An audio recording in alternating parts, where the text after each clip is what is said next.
terkait masalah jalan, untuk tahun ini kita menangani beberapa ruas jalan ya. Jadi ada yang dibiayai melalui dana DAK, dana alokasi khusus, itu kurang lebih sekitar 6 ruas jalan.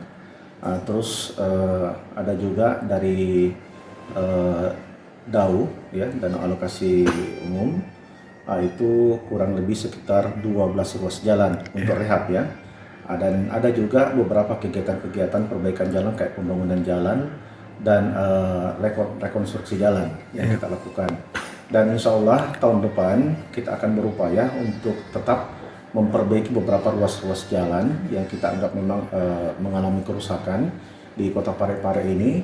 Jadi baik melalui dana alokasi khusus, dan tahun depan juga kita sudah mendapatkan dana bagi hasil ya, dana bagi hasil dari kelapa sawit, itu khusus untuk ruas-ruas jalan tertentu seperti jalan hasil sendiri. Kita dapat dana bagi hasil itu sebagai bentuk kompensasi ya, sebagai bentuk kompensasi jalan.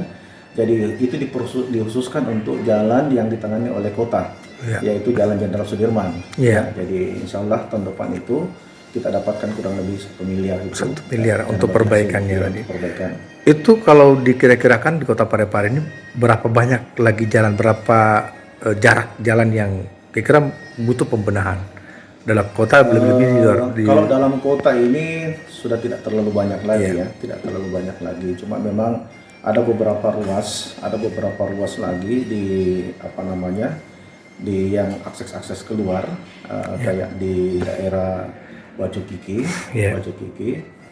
itu ada kayak di termasuk juga yang dekat Brimob ini apa Pak? Saya tidak terlalu hafal jalan-jalan itu.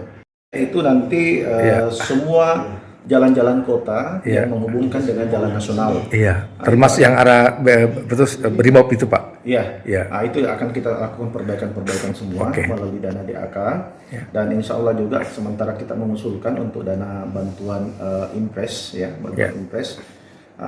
Insya Allah semua jalur-jalur yang ruas-ruas jalan kota yang menghubungkan jalan nasional itu akan dilakukan perbaikan melalui dana impres ini.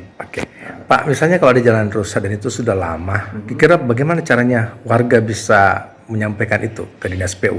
Langsung datang ke sini atau ada aplikasi?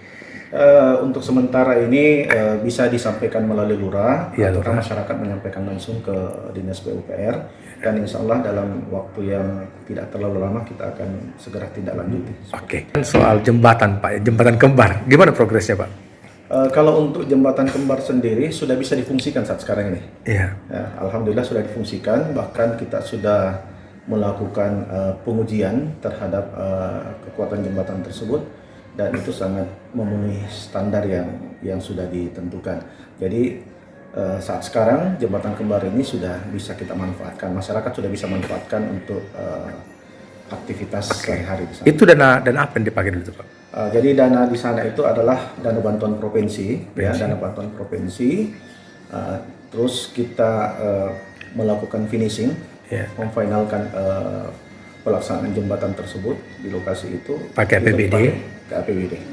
Total dana yang digunakan. Totalnya secara keseluruhan dari dana DAU sendiri adalah 2,7. Dan kalau bantuan provinsi itu kurang lebih sekitar 29. Itu berarti keseluruhannya totalnya secara keseluruhan itu 31 ya. Miliar. 1 miliar. Kurang lebih ya. Itu gimana dengan 32 miliar. Dengan terbukanya akses jalan itu Pak, seperti apa dengan itu? Untuk kondisi saat sekarang ini saya lihat untuk sementara ini sudah banyak masyarakat yang memanfaatkan. Karena memang untuk masyarakat yang berdomisili di sekitar rumah sakit Andi Makassau, Jenderal Sudirman, itu banyak yang mengambil akses. Jadi kalau misalnya dari Makassar itu bisa langsung lewat di situ dan tembus di jalan bisa Samsul Alam Bulu. Samsul Alam Bulu. Jadi tembus ke jalan Samsul Alam Bulu, kita bisa belok kanan, tembus ke Jenderal Sudirman. Itu mobil-mobil dari daerah bisa lewat situ juga? Bisa. Dan sebenarnya tujuan daripada pembangunan jembatan tersebut dan jalan yang ada di sana adalah untuk agar supaya mengurangi kepadatan yang di Jembatan Sumpang. Oh iya iya. Jadi kita bisa Mengurai. memecah arus lalu lintas ya, supaya arus lalu lintas itu tidak konsentrasi pada Jembatan Sumpang secara keseluruhan. Satu lagi Pak, ini Dinas PUPR sekarang selain jalan jembatan apa lagi Pak yang dibangun gitu? Ya, program 2023. Untuk 2023 ini memang kegiatan yang kita lakukan ini sangat minim ya, sangat minim. Kita sesuaikan dengan kondisi keuangan daerah juga. Namun kami tetap melakukan berbagai macam kegiatan sesuai dengan kebutuhan masyarakat lapangan, seperti pembenahan drainase, drainase dan pembuatan talut atau tanggul agar tidak terjadi erosi di sekitar pemukiman. Yang di sekitaran Saparas Pak ada program itu yang kemarin banjir besar itu. Untuk Saparas itu sendiri sebenarnya dengan Sungai Jawi-Jawi ini kita sudah berupaya untuk koordinasikan dengan pihak Balai Pompengan dan Kementerian PUPR. Betul. Karena dalam melakukan kegiatan normalisasi sungai itu sendiri, itu kan butuh biaya yang cukup besar dan ini merupakan domain daripada pemerintah provinsi dan pemerintah pusat. Sehingga kami dari pemerintah kota melakukan langkah-langkah untuk melakukan koordinasi dengan memperlihatkan atau membuat semacam detail engineering desain engineering yang kita sudah anukan, dan itu kita sudah usulkan ke pihak kementerian untuk segera bisa ditindaklanjuti. Untuk 2024.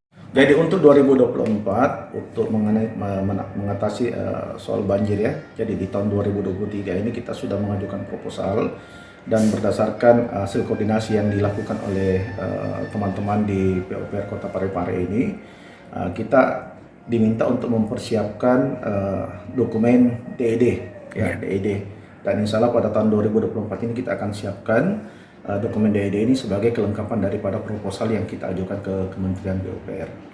Iya Pak.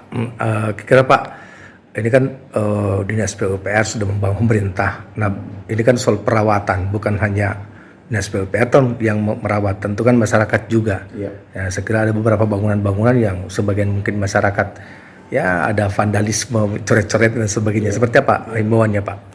Iya, jadi sebenarnya kami sangat berharap sekali semua infrastruktur yang telah dibangun oleh pemerintah, kami mengajak kepada masyarakat untuk bisa bersama-sama menjaga, karena ini adalah milik publik, kita gunakan bersama-sama, sehingga peran daripada masyarakat itu sendiri itu sangat diperlukan dan dapat mendukung daripada kesinambungan dari infrastruktur yang akan kita gunakan. Apa harapan yang lain Pak yang kita mau sampaikan ke depan ya? Harapan saya begini Pak ya, jadi saya cuma berharap dari masyarakat, jadi pada saat kita melakukan mengetahui adanya hal-hal yang dibutuhkan penanganan dari Dinas PUPR, ya seperti misalnya ada drainase yang memang kita anggap kurang bagus dan atau rusak, mungkin bisa menghubungi kami. Termasuk juga begitu kalau ada jalan yang rusak, segera dapat menghubungi kami, karena sebenarnya ada beberapa data-data jalan yang kita sudah miliki ya, sudah punya. Namun dari kesemua itu kita akan kerjakan berdasarkan skala prioritas, sehingga inilah perlu ada informasi-informasi yang disampaikan kepada kami sehingga kami bisa melihat dari segi urgensi masalah-masalah yang ada di masyarakat. Terima kasih banyak Pak, Pak Kadis.